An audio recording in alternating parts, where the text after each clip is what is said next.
yourself a cold one. They strike 'em, huh? And listen to Ross Tucker break down the top college prospects on another tasty edition of The College Draft.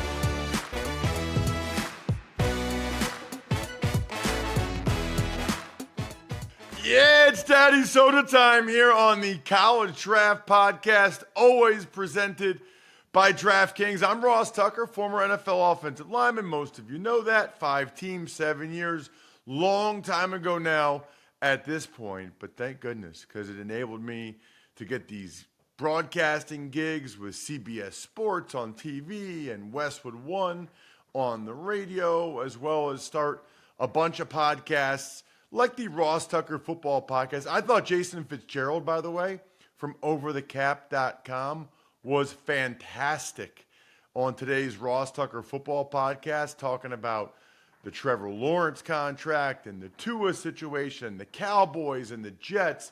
I know a lot of you probably do, but if you don't, check out today's Ross Tucker Football Podcast. We will also have Steve Fezzik tomorrow on the Even Money Betting Podcast, Joe Dolan and Tom Brawley on Wednesday's Fantasy Feast podcast, where we are going to go over what's new and notable in terms of the skill position players in the NFL coming out of OTAs and minicamp. Because you start to get nuggets, you start to get some different reports out there, and we've got some guys that are experts at reading between the lines. Emory Hunt is an expert and a lot of things, I would say, in particular, player evaluation, as well as non-NFL professional leagues. I don't know anybody that knows more about them than Emory. It's truly impressive. You can check him out, as I do, on social media at FBall Game Plan on Twitter. He, of course, has that very popular YouTube page, Football Game Plan, on YouTube. We're on YouTube, too, by the way. More and more of you guys are checking that out every week. YouTube.com/Ross Tucker NFL. And then footballgameplan.com/2024 draft guide is where you can get Emory's draft guide. I'm at Ross Tucker NFL on social media. We are at Ross Tucker Pod. That's where you know the show is up and posted, as well as the best clips, 2 or 3 from each show that we think are really, really good. Let's start, though, Emory. Before we get in the AFC North, we only have 2 weeks left. We'll do AFC North this week, AFC East next week, and then we're diving in to college football 2024, which also means the 2025 NFL Draft. But before we get to the AFC North today, Emory, I did want to get your thoughts on the UFL championship game yesterday. And I guess not just the championship game, but just the league in general. First, though, let's start with yesterday's game itself. Man, that was pretty impressive. Yeah, Birmingham just dominated from start to finish. You know, it was a good defensive battle in the first quarter, but once Birmingham got their offense out of a funk and scored that touchdown before 2 minutes left in the second quarter, it was all she wrote. Their defense has been good from week 1 to now. And it just shows you how dominant they were in the UFL. And shout out to Zach Potter, the GM, for putting that team together over the last 3 years and changing different parts. And shout out to Skip Holtz, the head coach, for winning championships in all 3 years that the Birmingham Stallions, this iteration, has been in existence. 2022, last season, and this past weekend. 3 straight spring championships with 3 different quarterbacks. Listen, that in and of itself is impressive, and it shows you how you can manage a roster in the spring, how you can coach a roster in the spring, and the value of having that continuity in the spring with some of the players that were there all 3 years shows you the value of it. And I'm glad a lot of folks around the country got to witness the UFL championship game. That is impressive. I mean, there's a bunch of other teams. There's a bunch of new players coming and going. I don't care what you're doing. You win it 3 times in a row. I mean, I've won back-to-back beer pong titles, and if I win for the 3rd year in a row, that's impressive because everybody's gunning for you. Right. And the thing is, you know, with the consolidation of both the USFL and the XFL, you had some roster turnover, and a lot of the teams were really good and they were concentrated with a lot of talent. But even with all that change, you still had the continuity of Skip Holtz, Zach Potter, and that's why they were able to win that championship. And it shows you how important the GM and head coach relationship is, to where you're always on the same accord of, hey, what we need, what you want, let's go out and acquire that talent, and having those guys see the vision. What did you think overall, Emory, year one of the unified, UFL and the prospects moving forward? It was great for a TV product. We saw the ratings skyrocket every week, or just, really improve over last season in both the XFL and UFL. And even with the consolidation of talent, you saw the need for, maybe there's a need for even 8 more. I know everybody hates talking about expansion because it costs money. Listen, expansion is always good. We've spoken about this before, where there's enough room for 16 teams. The biggest question is going to be, can they increase the salaries or double the salaries to at least $100,000? So therefore, you can kind of become a place for people to have a sustained way of life as a UFL player. And I think that's going to be the next step, whether they go from 8 to 10 or 8 to 12 in a couple of years. I think that's definitely possible and doable. But the salaries have to increase in order for guys in college, let's say like a Talia Tungavaloa, to say, okay, I'll choose that option first because I know I can at least make a living. And then if I go to another league, so be it. But I want to be able to play football in my 20s, and this is an option for me. Or if I'm on the back end of my career, where I'm a backup, and I'm like, you know what, man, I just want to play. I know these NFL checks are nice, but I just want to play ball. You can go there and make a living and earn a living, and I think that's going to be the next step, making that, that salary increase for the players. And to be completely honest, even if they want to talk expansion, there's numerous cities and opportunities that would love a UFL team, especially in those mid-tier markets, outside of the major markets, obviously for TV, but those mid-tier markets in the Midwest where you could have a crowd like St. Louis each and every week. Let's talk, Emory, about the AFC North, arguably the best division in football. 2 weeks left with us going over each draft choice for each team, as well as their top undrafted guys, because training camps will be opening a little over a month from now. The Ravens took Nate Wiggins in the first round, the cornerback from Clemson. Roger Rosengarten, the offensive tackle from Washington, in the second round. I got to be honest, Emory, I don't remember your thoughts on those two guys, so I wanted to get them now. Yeah, Wiggins is someone that I was a big fan of. I know people were afraid of his weight. He was my number 2 field corner, 83 overall grade, high. That's a first round type grade for me. Athleticism is through the roof, and he has great ball skills, great instincts. He's able to play off coverage and drive on the ball. Able to play man, plays a lot bigger than his size, but obviously you want him to gain a little bit more weight. So I think that was a great pick for Baltimore. We talked about corner being an issue, corner and receiver being a issue, in my opinion, for Baltimore. They got a great corner in Nate Wiggins. And Rosengarten, quickness off the ball, quickness with his hands, quickness in how he attacks defenders. It gives him a chance to be successful. And Washington's offensive line was strong this year, which is why Penix had such a phenomenal season throwing the football. And Rosengarten helps them solidify the question they had coming into the draft along the offensive line.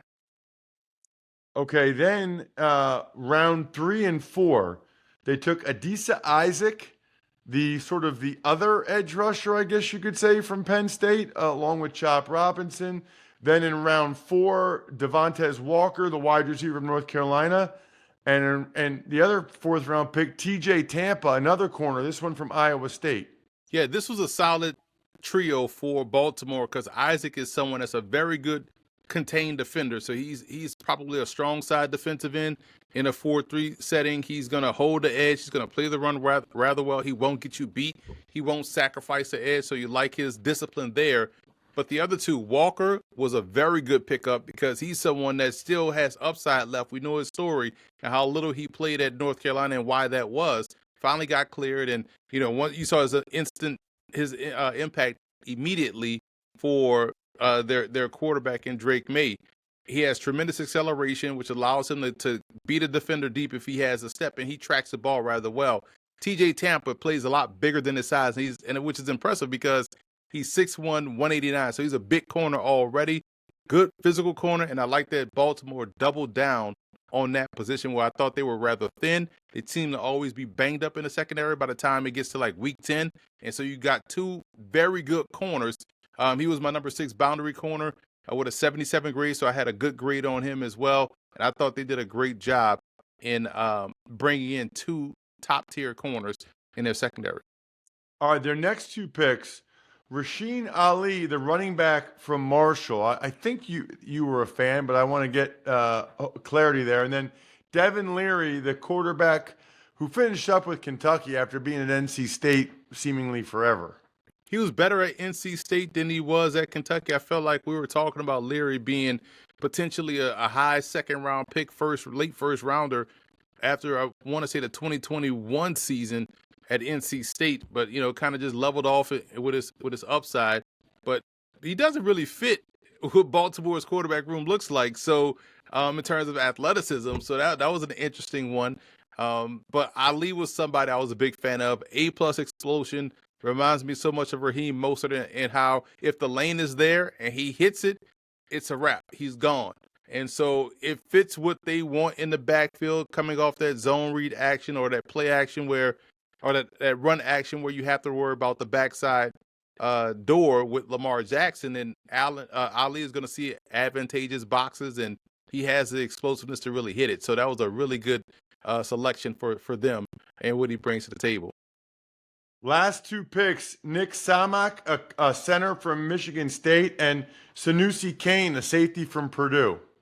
Sanusi Kane was somebody we talked about a lot on here. A big fan of him. My number 3 strong safety, 79 grade. Great functional quickness as a football player. Outstanding ability as a safety. Can cover, can blitz, can tackle in the open field. So he's a good versatile piece. 3 guys in the secondary for Baltimore. And Samak, my number 6 center, 76th grade. I like this game a lot. First note of my scouting report, plays with good form and technique on a consistent basis. And that's all what the run game is about. If I get on you quickly and I also have good technique, I'm going to be able to move you in the direction I want you to go. So Baltimore doubled down that corner, tripled down the secondary, and also did a good job in doubling down along the offensive line. Before, Emory, we get to your undrafted guys, I want to make sure when you're getting drafts, they're Labatt Blue Light drafts or bottles or cans, whether it's your friends, family. I certainly had more than my fair share, even yesterday on Father's Day. Always enjoy responsibly beer, Labatt USA, Buffalo, New York. Who do you have for the undrafted guys, Emory, for the Baltimore Ravens? Well, there's a couple of them. Mike Riggerman out of Findlay had a really good college gridiron showcase, FCS Bowl. He's an H-back type. Caught everything in those all-star game circuits. So that's a situation where you take advantage of the opportunity.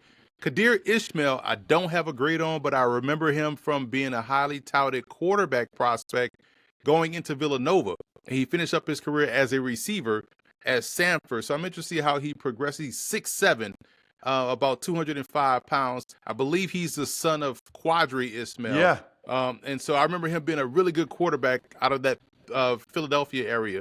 And I thought he was going to stay at Villanova. But Chris Collier, running back out of Lock Haven, another one that had a really good career. He was a former Wagner player, but Lock Haven in the PSAC, really good running back. And Darian Delcourt as well. Jordan Toles. Darian Delcourt is an offensive lineman from Alabama, but Jordan Toles I saw called a lot of his games at Morgan State, was one of the best defensive backs, can play safety down at the HBCU Legacy Bowl. We saw him play a little bit of corner as well. So Baltimore was serious about the secondary, as well as bringing in Bo Braid from Maryland, another good safety player as well. All right, what about the Cincinnati Bengals? First couple picks, Amarius Mims, the huge offensive tackle from Georgia, and Chris Jenkins, the D tackle from Michigan. Mims, you kind of want to see him stay healthy, because I feel like once he didn't play a lot, but you love the upside. He's a long, big physical freak of an offensive lineman, 6'7", 340, but he was banged up a lot, and he has to stay healthy. But the upside is there, and I hope he doesn't get pushed into starting right away. Chris Jenkins, someone that played really well for Michigan, and now he's going to be within a rotation. I think that's best for him for Cincinnati. So the first and second round pick were depth picks, and it's good to see those guys be in rotation. I hope they're not pressed to start early, especially Mims. What about their 2 third-round picks, Emory? They took Jermaine Burton, the speedster from Alabama at receiver, and McKinley Jackson, a D tackle from A&M. 2 excellent picks. Burton was my number 2, split in with an 84 grade. Very much like Odell Beckham Jr. in terms of his explosiveness and how he's a straight game breaker. And this was a huge pickup for Cincinnati because I feel like he's going to have a tremendous impact as a rookie. His ability to really go and get the ball deep down the field, to take a short pass a long way, and he could play inside or outside. I love this pickup for Cincinnati, who has done a great job in their history in drafting wide receivers. And McKinley Jackson was my number 1 nose tackle. I could tell you right now, out of A&M, he was the one that you saw consistently on film kind of have his way with offensive line. I always tell people go back and watch the Miami game because that's where he really stood out. And so, yeah, my number 1 nose tackle, and that's someone that, obviously a big fan of. So I thought their third round picks were actually had better grades on those 2 guys than they did the other 2 rounds. Well, and after losing DJ Reader, they kind of needed a guy like McKinley Jackson. So their next 3 picks, 2 of them were tight ends, Emory. Round 4, Eric All from Iowa. Round 5, Josh Newton, a corner from TCU. And then the other tight end was Tanner McLaughlin from Arizona in round 6. Josh Newton was my number 11 boundary corner. I had a 75 grade, fantastic footwork, never panics in coverage. When you say someone never panics in coverage, I'm all in. So I was a big fan of him. McLaughlin was someone that had a lot of buzz. I was saying pub and buzz at the same time coming into the draft. And, he's someone that, is a good option as a tight end. But Eric All is the one that has the upside. He was my number 5 H-back, 77 grade. He's arguably the best route runner at the position in the draft. His issue was staying healthy. So again, same with Mims. If he can stay healthy, this is a knock it out the park type pick. There's no wasted movements in his approach. And Eric All is someone that is a fantastic player. Sight unseen, tight end out of Iowa, rubber stamp, let's go. What about their last 3 picks? Cedric Johnson, edge rusher from Ole Miss. Dijon Anthony, a safety from Ole Miss. And then Matt Lee, a center from Miami. The Dijon Anthony pick, was someone that I thought was a really good player, good combo safety, someone that could play free or strong or even double down and play down in the slot as a corner because you still can stay strong versus a run. So I'm not surprised to see them have him listed as a nickelback, and I thought that was a really good pickup because his athleticism, as noted by him being a combo player with my grade, is someone that is sort of leading that secondary, gives them versatility, but also was a really good player, had a solid week at the Shrine Bowl. Undrafted guys for the Bengals, Emory? Noah Cain, the running back from LSU. And, how about this? Cole Burgess. I know we've talked about him a lot. The big-time wide receiver from Division III, SUNY Cortland, or Cortland State, if you're an old-school guy like myself. And this is someone that's an explosive playmaker. He was the one that had a really good pro day, and everybody jumped on, but he's 5'11", 194. And here's the thing, Ross. 17.6 yards a catch, 35 touchdowns, 25 yards a return, 3 kickoff return touchdowns. So almost instantly helps you improve your special teams. And when I graded his film, you have to really understand you're watching D3 film because it did look like he was running in 4 times speed faster than everybody else. But when you look at his pro day, he ran that 4.3. You're like, okay, he was running 4 times speed faster than everybody else out there. And they had a great national championship game against North Central out of Illinois. All right, what about Emory, the Cleveland Browns? They didn't have a first-round pick, and so their next two picks were Mike Hall Jr., D tackle from Ohio State, and Zach Zinner, a guard from Michigan.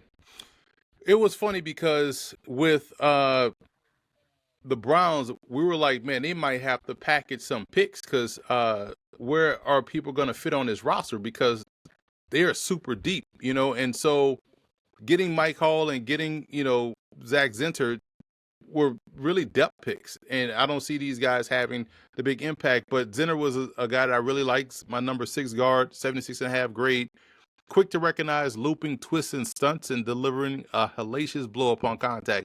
Michigan's offensive line dominated, and he was someone that really dominated. And I thought for the Browns, depth-wise, judging by what they also did in free agency, was really good to see.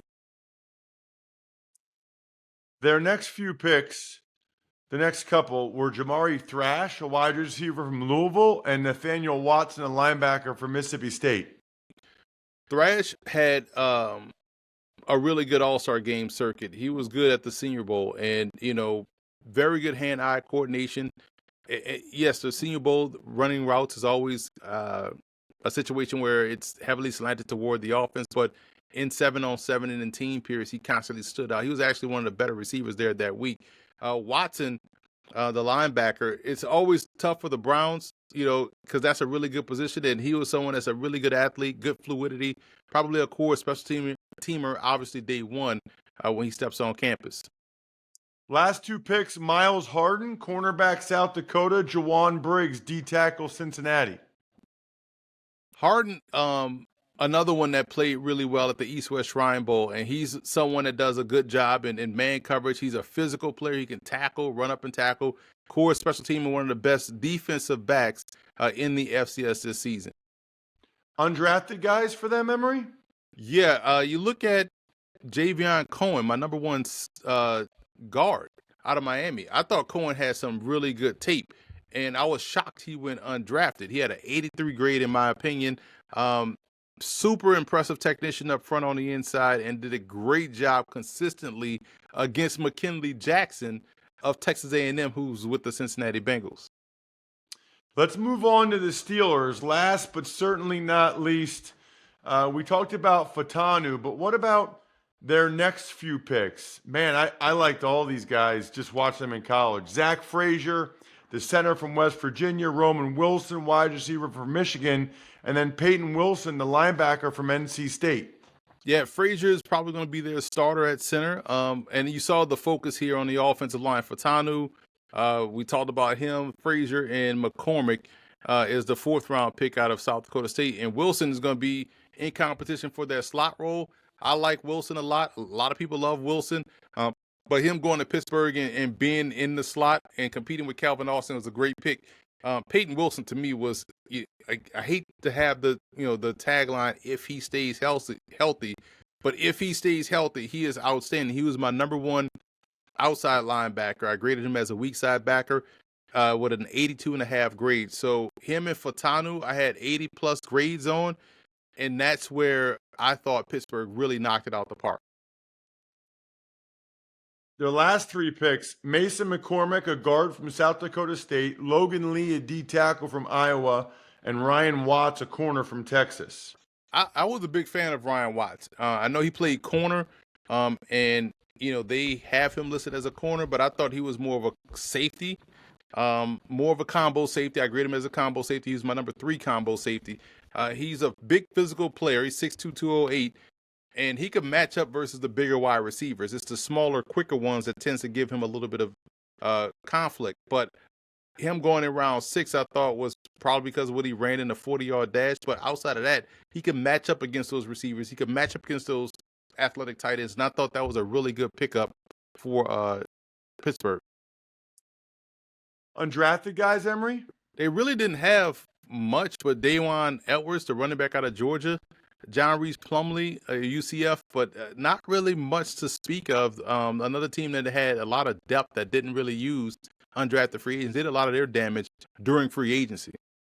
Man, I'm excited about their draft, but that's probably because their first 2 picks were offensive linemen that get after people. That's what I'm looking for. And that's used to be the Steeler way. Now they got Najee Harris running hard. They're getting some young linemen trying to put people down. Now we're talking some Pittsburgh football. He is Emory Hunt at F-Ball Game Plan. I'm at Ross Tucker NFL. We are at Ross Tucker Pod. Next week is the AFC East. Keg is kicked. We're all tapped out. Thanks for tuning in to College Draft. Make sure to also check out the Ross Tucker Football Podcast, Even Money, and Fantasy Feast, all on the DraftKings Network, YouTube, or subscribe to the podcast on your favorite platform.